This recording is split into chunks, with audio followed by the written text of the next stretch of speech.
Lyrics of the Lost.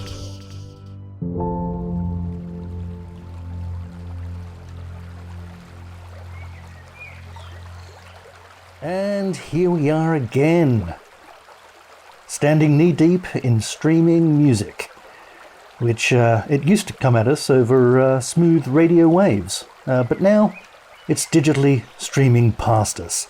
Our pant legs are rolled up to the knee. We're two men standing, two islands in the stream. That is what we are. Over there I see fresh currents and exciting rapids of new music. But we're standing sort of off the mainstream in a stagnant pond of old smooth music, which used to be the mainstream, but now it's sort of full of algae. There's a slimy film on the surface. But come on in. The water's warm, especially around Dave. Suspiciously warm. Hello, Dave. Hello, I'm ready to dive headfirst into the smooth water. Lovely. And we rely on each other. Uh-huh. Uh-huh. From one brother to another. A very special presentation today. Episode 22 is prompted by our listener, a Stephen Donohue, who's written in and also recorded his thoughts via our SpeakPipe page. And he has been racked. He's been suffering. Just listen to some of this suffering here.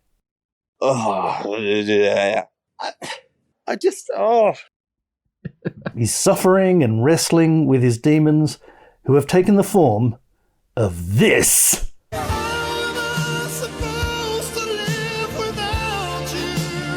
How Am I Supposed to Live Without You? By Michael Bolton, 1990. But it was written in 1982 by Michael and Doug James. I think the music video looks more 1982 than 1990 as well, but we'll get to that. It was originally recorded in 1982 by the late Laura Branigan, who's best known for her platinum hit Gloria. But this was apparently a hit for her too. I don't remember that, but apparently it was. Her rendition of Bolton's song has exactly the same lyrics. So it's worded very gender neutral and can be sung about anyone, by anyone, anywhere in the gender fluids or across the sexuality spectrum. Very inclusive and forward-thinking there by Mr. Bolton. Okay. I also don't remember that version at all, but I did listen to it, and they're very similar. Yeah. But now, let's hear from Stephen. Your Honour, the prosecution would like to submit into evidence How I'm Supposed to Live Without You by Michael Bolton. Objection, Dave. The listener is attempting to use a courtroom analogy and sound theme from 2 episodes ago, and we've moved on to watery streaming noises now. So I ask that his statement be stricken from the record and further... I'll allow it. Please continue, Mr. Donohue. Now, on the surface, this sounds like a very typical heartbreak song. You know, all the cliches, all the angst and the emotions, but then you drill down into some of the lyrics, and my goodness, it's a bit of a different story. Let me just read a little bit here from verse 2. Too proud for crying, didn't come here to break down, just a dream of mine's coming to an end. How can I blame you when I build my world around the hope that one day we'd be so much more than friends? This is not a heartbreak song. This is a bloke losing it over a woman starting to date a guy when they're not even together in the first place. It does my head in. Yes, thanks, Stephen. I really only remembered the wailing, whining choruses from this particular song, but having gone back now, when you look at the first verse setup for all that follows here, you realise it doesn't make much sense. Yeah, it doesn't seem like Michael and this girl were ever together. Going also by the first lines, I could hardly believe it when I heard the news today. I could not believe it when I heard the news today. I had to come and get it straight from you. I had to come and get it straight from you. So he's only close enough to hear things about her on the grapevine, as it were. Unless when I heard the news today, he might have heard the news while actually watching the news. And being the 80s, it could be that Michael's fallen in love with, say, Katie Couric of NBC's Morning News. I mean, she was just delightful. You remember her, Dave? But I think I remember her hair. Yes, she had like a delightful little pixie bob page boy. Yes, but very, very much 80s hair. I remember nothing about her apart from that. And a lovely sunny smile and a pleasant manner. She was on like morning TV, is that right? That's right, morning news, yes. Yeah. And Michael Bolton may have tuned in one morning to find Bryant Gumbel alone at the news desk and explaining that Katie was now on maternity leave shortly after marrying a lawyer, I believe it was. You know, but maybe Michael has watched the show every morning and he feels like he knows her. He wakes up with her every morning, in a sense. And what is that if not a relationship? So that could be what's going on. Yeah, I think that is not a relationship. No, not really. But, people can isolate themselves too much and then form a distorted view of the world. And Yes, yeah. Look, I had a similar idea, which I'll get to later, about this sort of distant love from afar type of thing. Which, I'd like to talk about a bit later. Oh, okay. All right, good. Yeah. But Stephen continues. It's got this extra level of desperation and just sadness. Like, Michael Bolton, what are you thinking? Hang your head in shame. How am I supposed to live without you? Dude, you've been doing it for however long that you've known this girl for. There is nothing that has put you together there in the first place. Oh, in the chorus, he talks about how am I supposed to live without you now that I've been loving you for so long. But not only that, when all that I've been living for is gone. When all that I've been living for is gone, but there's no relationship. I know there's unrequited love, but man, this is 3 or 4 steps beyond that. This is, go and see a therapist. There's some serious issues. In conclusion, this is definitely one suitable for Smooth FM and nowhere else. Well, I think he's closing his case there. Yeah, sure. Michael is someone that today might be labelled a fixated person here. The police force here in Australia recently established a Fixated Persons investigation unit to keep an eye on people like this. And I look forward to an eventual TV cop show, Fixation Squad, in colour. But yes, Michael Bolton may be tapping into a form of mental illness here, but then sort of portraying it as reasonable and mainstream behaviour. Well, I think the only way for him to progress this relationship is to murder somebody in order to impress this woman. Murder someone to impress this woman? Well, that would impress Katie Couric to a degree because she'd be able to report on it. Well, that's true. Yeah. And you could really get in with Katie, if you gave her, the scoop on the murder. Yeah. I'm half thinking of something that occurred long ago, and I'm sure somebody attempted to murder somebody in order to impress Jodie Foster.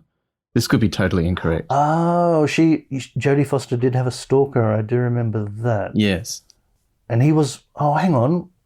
Was he going to try and kill President Reagan or something to impress her, or am I mixing up my my stalkery assassins? No, that sounds reasonable. Probably should have done some research before I mentioned this, but I'm going to Google it right now. Oh, all right. Maybe he decided to kill John Lennon to impress Jodie Foster. John Hinckley Jr. Here we go. Yeah. Was it Reagan? Ronald Reagan. You were correct. Yeah. I love it when I'm right. I've no evidence that Michael Bolton attempted to kill any American presidents, but... No. This has just brought back another totally unrelated memory. Do you remember the show The Greatest American Hero? Oh, goodness. Yes, absolutely. Very smooth hit theme song it had too. Yes. Believe it or not, I'm walking on air. That's the one. Mm. So the main character in that, yes, his name was Hinckley. Oh, no. And I remember for one season, they changed his name to Hanley, I think it was, with no explanation. Oh, wow. And I later read that they changed his name for that year because of John Hinckley Jr. Wow, that's interesting. I was not aware of that, but it was very confusing to me as a youngster. Oh, would be, yes. Yes. Anyway, thanks, Stephen. Don't forget our SpeakPipe service, which is open to everyone's contribution. There's a link in our podcast description. Love to hear your thoughts, everyone. Well, look, I think Stephen's made a very strong argument, and there's quite a lot of merit to what he says. I thought it might be helpful to examine the music video for the song. Oh, yes. Sometimes the music video is weird and unrelated to the song, but sometimes we can get extra insights, I think, into the lyrics by looking for clues in the video. Yeah, I'm guessing you've seen the video. I have, and I thought, yes. How does this relate to the lyrics? Well. Michael really sings this with such genuine pain and feeling, but he really couldn't match it with his acting in the music video, which looks pretty stiff and awkward to me. He really lets his hair do most of the acting there. It's sort of... Yes, his hair is anything but stiff and awkward. I think it flows beautifully. Yeah, it's sort of floating dejectedly around his head like a cloud of wispy spiderweb. And it really emotes more than his face ever seems to. So just to paint a audio picture for the listeners. So in the video, we've got Michael. He's alone in his moodily lit apartment full of wine glasses, teacups, glass bowls, and unusual table lamps. Yes. And he's singing his song and he's looking sad. That's fair enough. He's lost a girlfriend, either a real girlfriend or an imaginary one. Yeah. There are two kinds of scenes in the music video. There's sequences that are shot in a kind of yellowy brown tinged colour. Yeah, that's present day? I would think so, yep. So that represents the present. He's looking back on what's happened and he's singing his sad song. And then there are the black and white sequences. Yeah, or almost black and white. It really bleaches out the colour when it goes into sort of memory. Well, memory or possibly fantasy. Oh. See?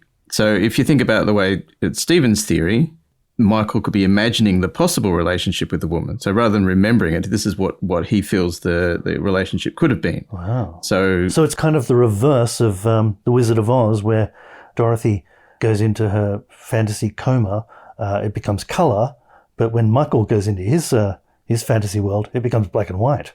Yes. Crazy. Yes. See, if they were actual memories, the accepted way to move into a memory sequence is to make the video go all wobbly. Oh yes, that sort of shimmering. And they didn't do that, so it can't possibly be a memory. No, I mean you couldn't ignore that effect. No, that's the convention. And the tinkly chimes that also seem to reflect exactly. memory. Well, yes, yeah. I'm not sure what the convention for fantasy scenes is, but apparently it's almost black and white. Apparently.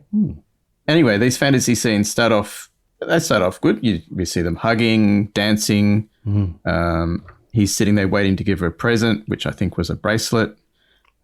She walks into the room wearing a shirt and no pants, carrying a tray with coffee. They have a bit of a cuddle. She strokes his masculine, hairy chest. Yes. So far, it all seems like a reasonable fantasy of a happy relationship. And then suddenly, out of the blue, she's shouting at him and throwing crockery at the wall. So, like, if this was a memory, that wouldn't really make sense. But I think this video is giving us a great insight into the extreme self-loathing of the man. So even in his fantasies, he can't let himself be happy. Absolutely, that's right. Wow. Not only is she not really his girlfriend, but even in the fantasies, she hates him. So I think we can conclude he's in love with some woman who may or may not even know who he is. But even in those fantasies, he can't imagine a situation where she's actually in love with him. He tries to imagine them happy together, but he knows it will never really happen. Wow, that is deep. It is. That's quite a tragic figure you've, perhaps Michael Bolton has painted there. Yes. It's sad, and to echo Stephen's thoughts, I believe he needs help. Interesting. I didn't see that myself in the music video. But yeah, it's very weird. The music video to me seems to tell a story that's completely different to the lyrics. It seems mostly to be about Michael and a girlfriend getting ready to go and see a show that he's bought tickets to. We see the tickets. Oh, yeah. But then while they're all dressed up, she seems to get a bit randy and they snog, and then she kicks off her shoes, and it seems that they have sexy time instead of going out. But then later he keeps seeing the tickets and is reminded that, shit, I really wanted to see that show, and those tickets were quite expensive. And we see next he's bought her a bracelet that he was going to give her, but now he's having second thoughts about giving it when she's so wasteful, and maybe he can get a refund at the store to make up for the wasted tickets. And then she comes in, yes, with a tray of breakfast that she's made for him, but she's wearing no pants. So he's thinking, Jesus, she wants more sex again already. And she's all over him again, playing with his chest hair. He's just trying to pretend to read a magazine, and he's interrupted by this. And then I think he makes the mistake of complaining to her, could you maybe keep your randiness to more convenient and sensible time frames so my breakfast doesn't go cold and so we don't waste show tickets like this. I'm not going to tell you how much they were, but it was very expensive, okay? And I was looking forward to that show for months, and now all I've got is these worthless tickets, and it really isn't good enough, and you don't even seem sorry about the situation. And then irrationally, she gets all upset and throws his favourite blue teacup at a wall. She storms out. He picks up the teacup, then flops back into a chair with a big sigh like, what's with her? I might have just dodged a bullet there, eh? And video fades to black, the end. Very different to the lyrics. Yeah. Very different. Well, maybe she was just taking too long to get ready. Like she came out without a shirt, without her pants on, and he's going, well, what are you doing? We need to get going. That was the next morning. that was after the sexy time.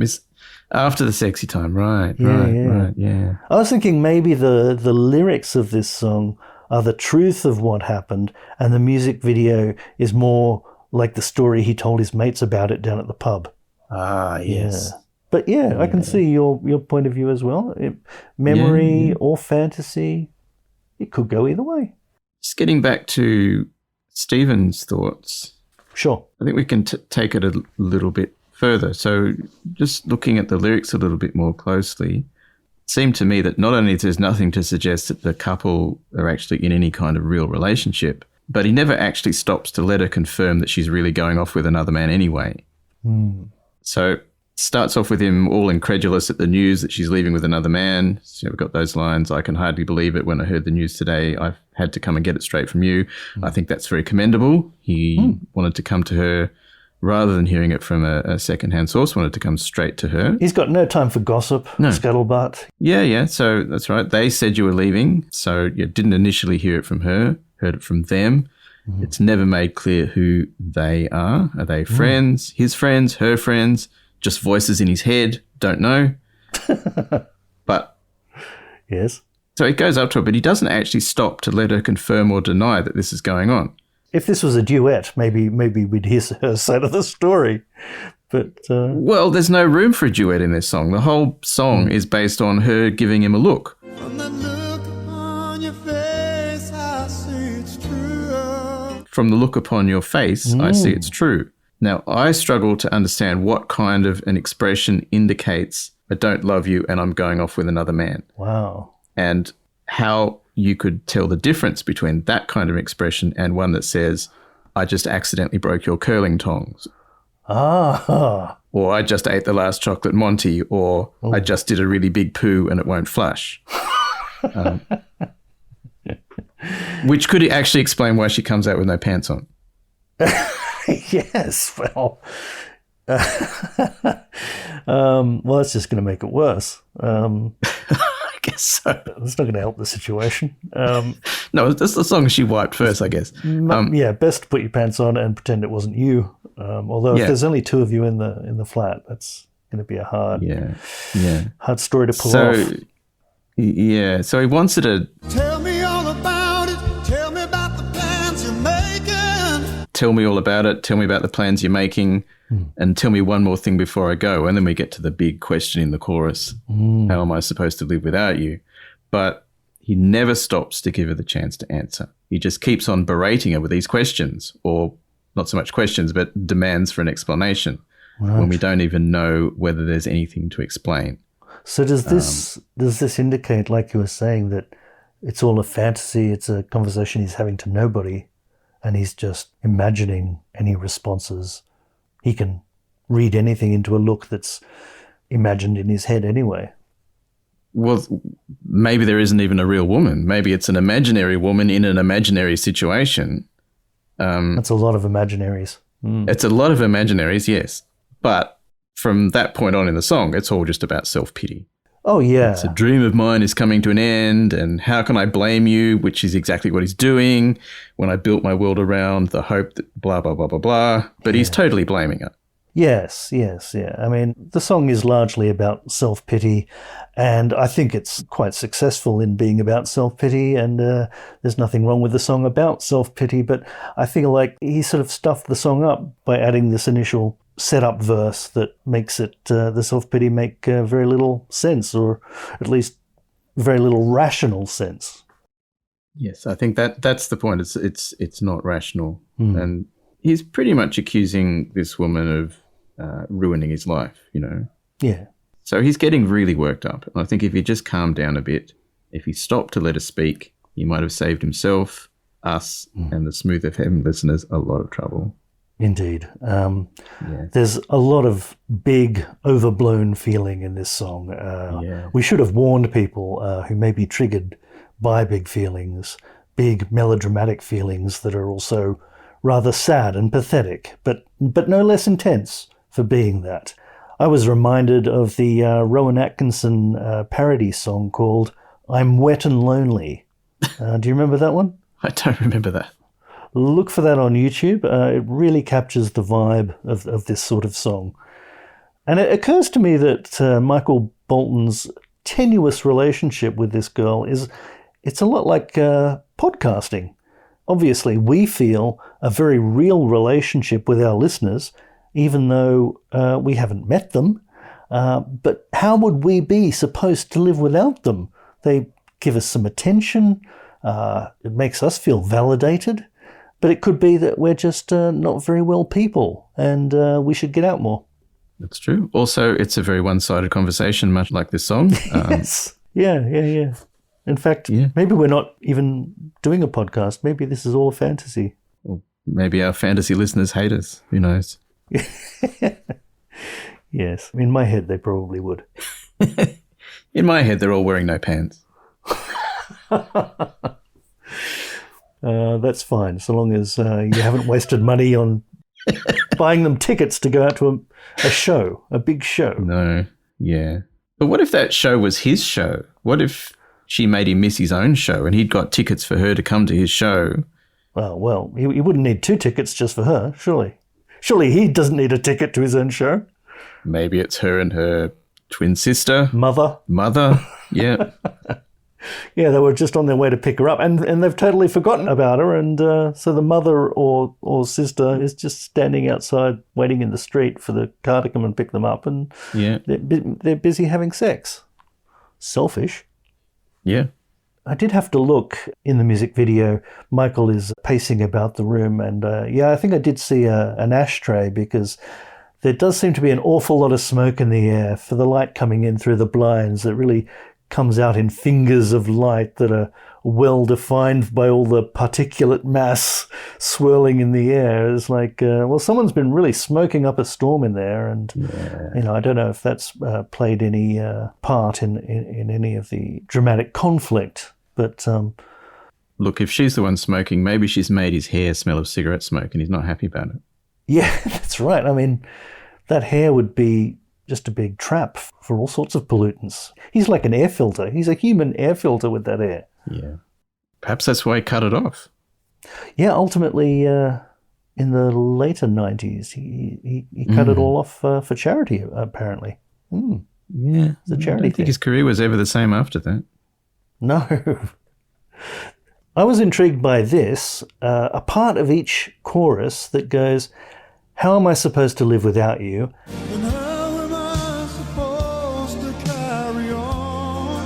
and how am I supposed to carry on? And that's, and how am I supposed to carry on? He's made the distinction that those are two separate questions. Oh. Although to live and to carry on can mean pretty much the same thing. So why make that distinction? Is Michael perhaps saying that it's one thing to have to go on living without you, but I'm way too depressed now to take a leading role in the next Carry On movie with Sid James and Barbara Windsor? Yes. They were still making Carry On films right up until 1992's Carry On Columbus. So wow, really? Yeah. So that's a possibility. Yeah. I mean, one could argue that he's just carrying on too much now anyway. He's just carrying on and on and on.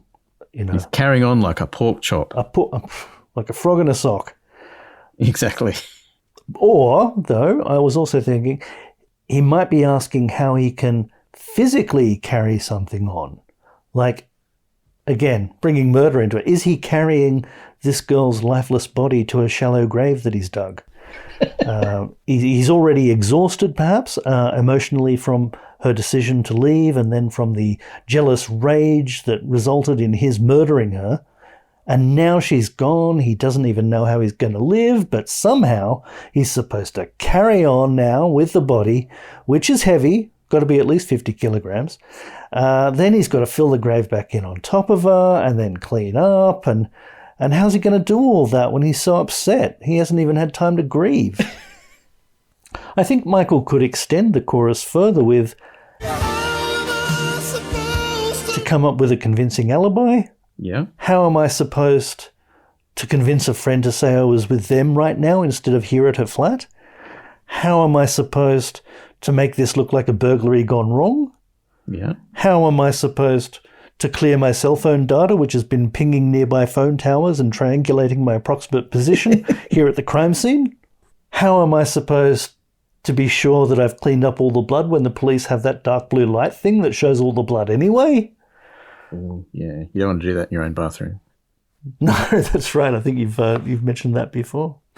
Yes. Yeah. How am I supposed to live in prison with the constant threat of being beaten up just for having my wispy long hair? It's all just too much to contend with when you're still so upset at losing someone you've murdered. I mean, it's not like you'll miss them any less. She might not have moved away with the other man, but she's still gone. It's a bummer. It is a bummer. Yeah. And looking back at that first verse, it does seem quite creepy when he comes to see her and he's all, okay, so tell me all about it. Tell me about the plans you're making. Very, very jolly. Very Mr. Nice Guy friend. And then as he goes to leave, he pauses, oh. Tell me one thing more before I go.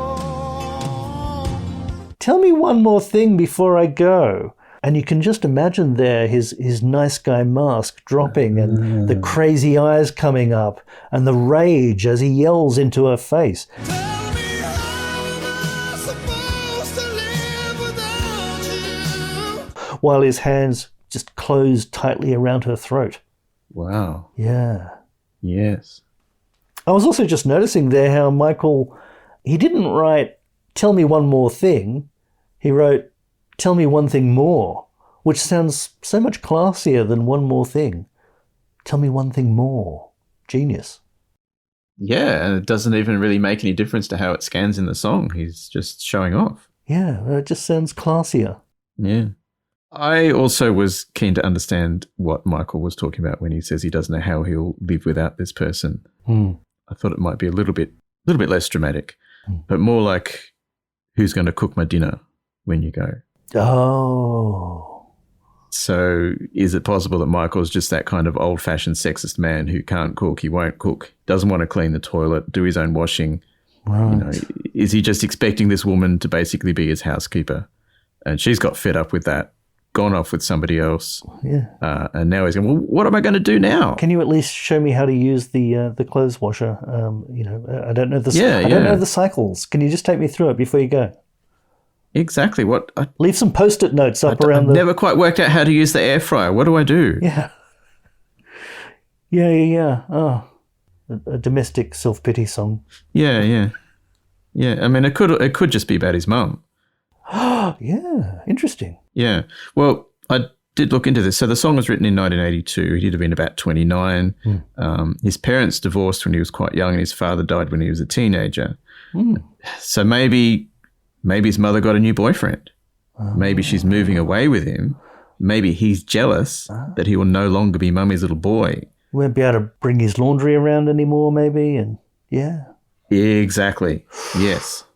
She won't be the centre of attention, won't do things for him, won't put meals in the freezer so he's got something easy and quick to heat up when he gets back home after a long tour. He's just another whiny man baby who doesn't know how to look after himself. Oh dear, that could well be true. It could well be true, but I did worry about the line that says he hoped to be more than friends. Oh. Like if your mother's put you in the friend zone, I think there's a problem with your relationship. On the other hand, maybe it's about Princess Diana. Oh, good Lord. Wow. Yeah. So, wow. Yeah. So I was thinking about the timing, right? And this occurred to me thinking about the coronation of King Charles, which, as we record this, happened last night, Australian time. So Diana married Charles in July 81. Oh, yeah, round about there. They finished writing this song sometime in 1982. What if he was a kind of obsessive Diana superfan? Much like your idea of... Katie Couric?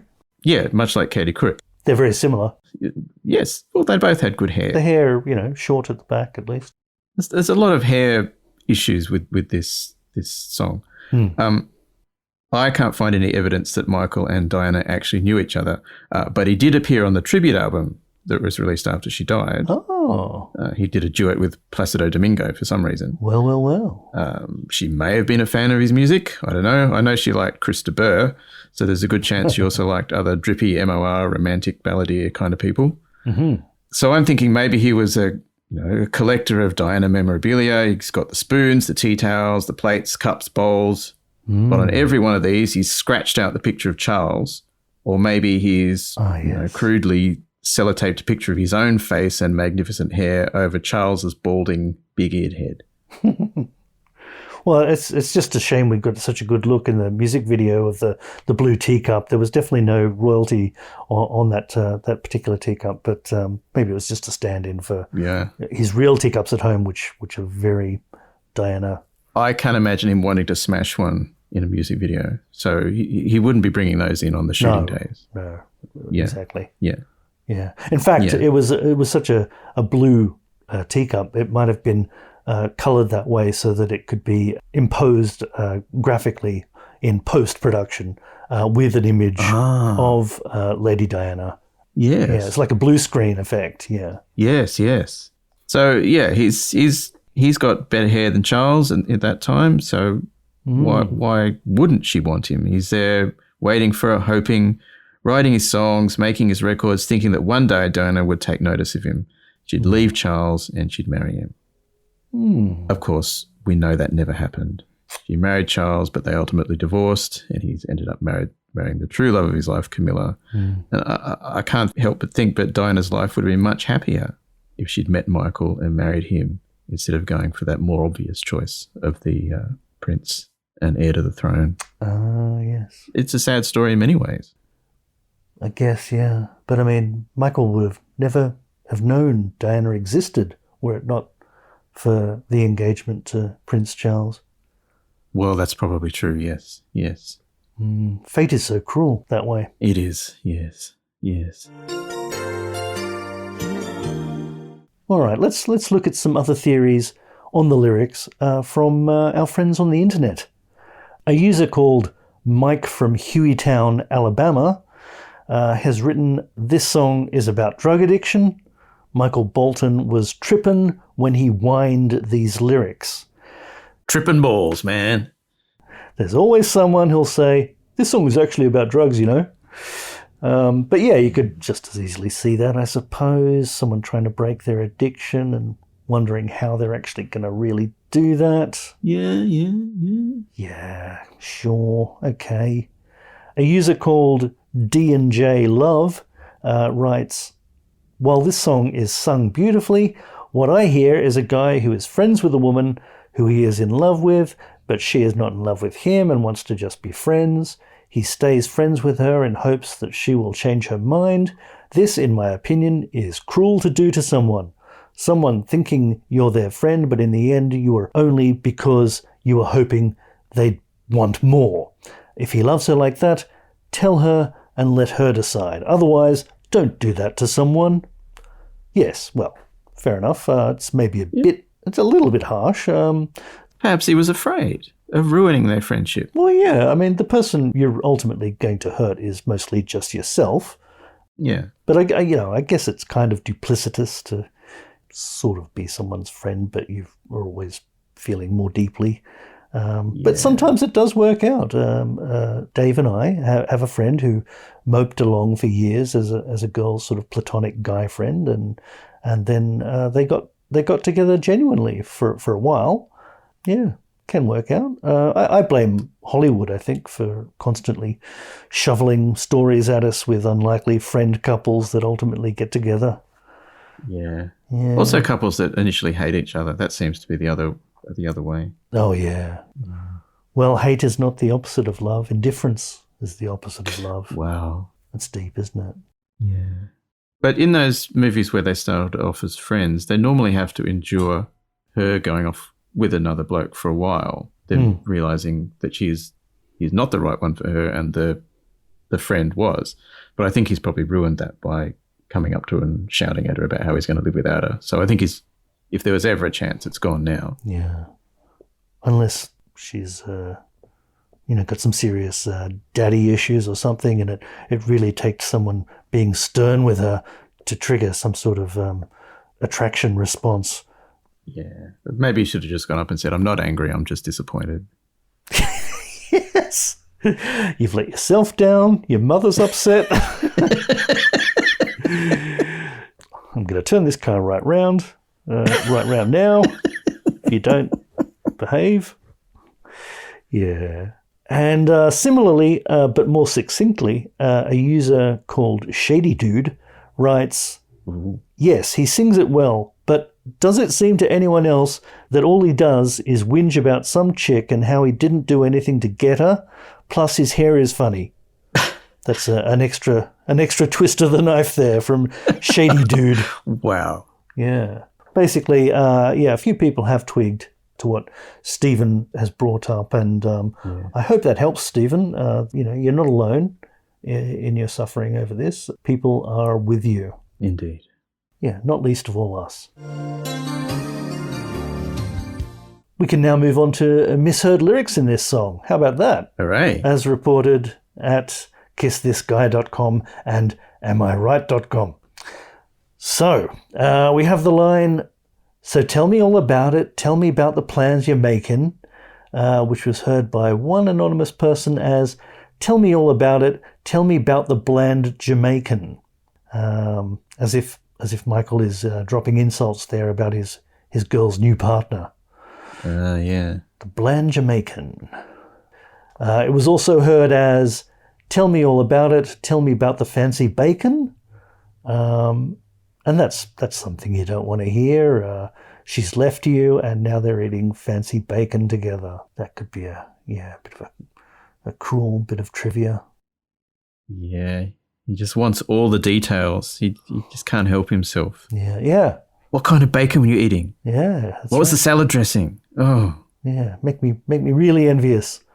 Yeah. We never had the good bacon together. I know I can't afford the good bacon, but damn it, my bacon was honest. It was hard-earned. Yep. It's as good as his fancy bacon. So shallow. Yeah. And the other line, how am I supposed to carry on when all that I've been living for is gone? That was heard by many people as when all I've been living for is God.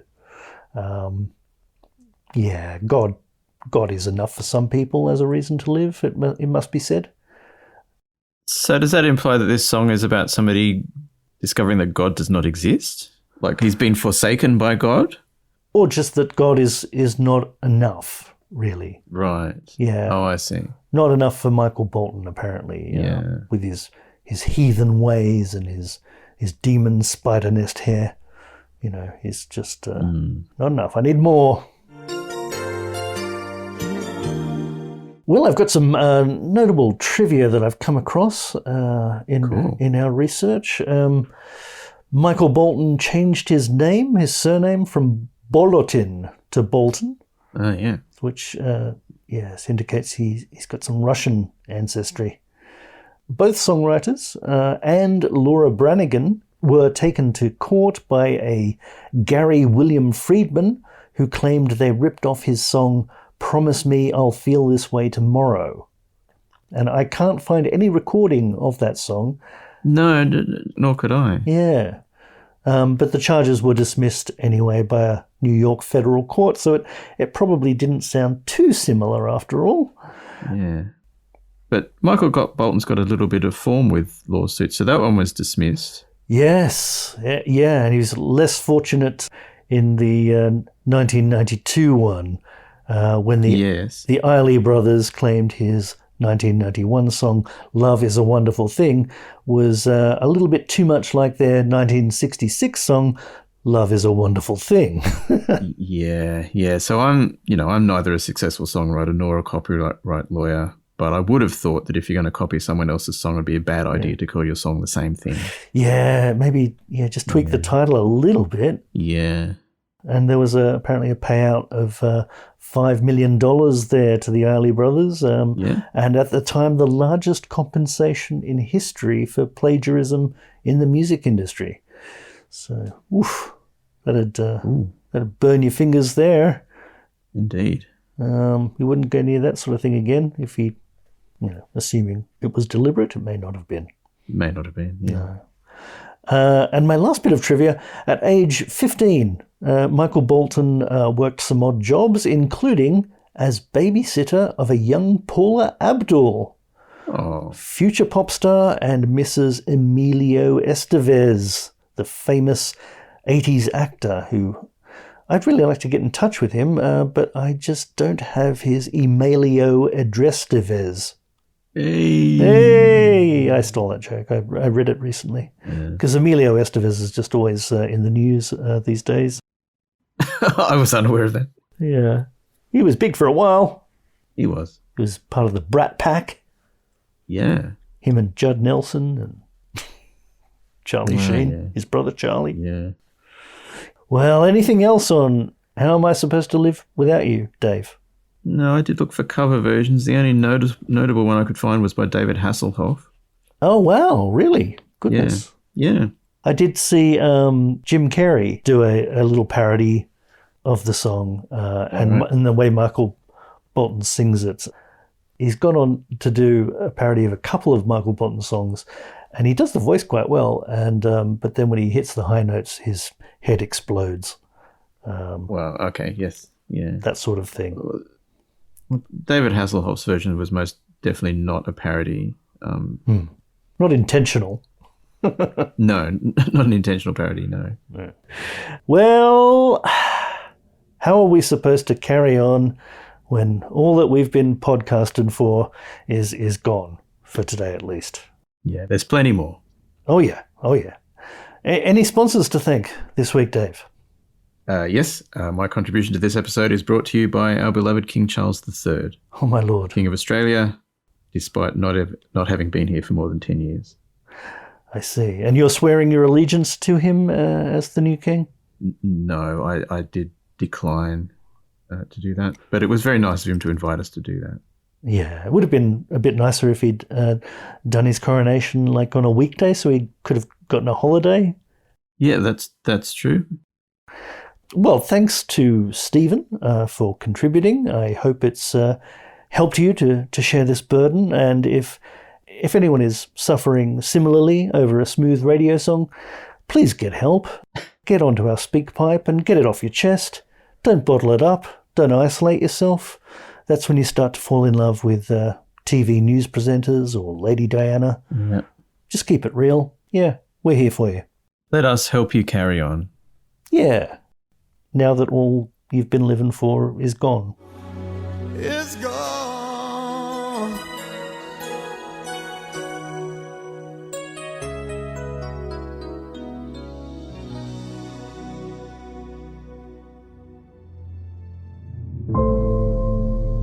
Lyrics of the Lost.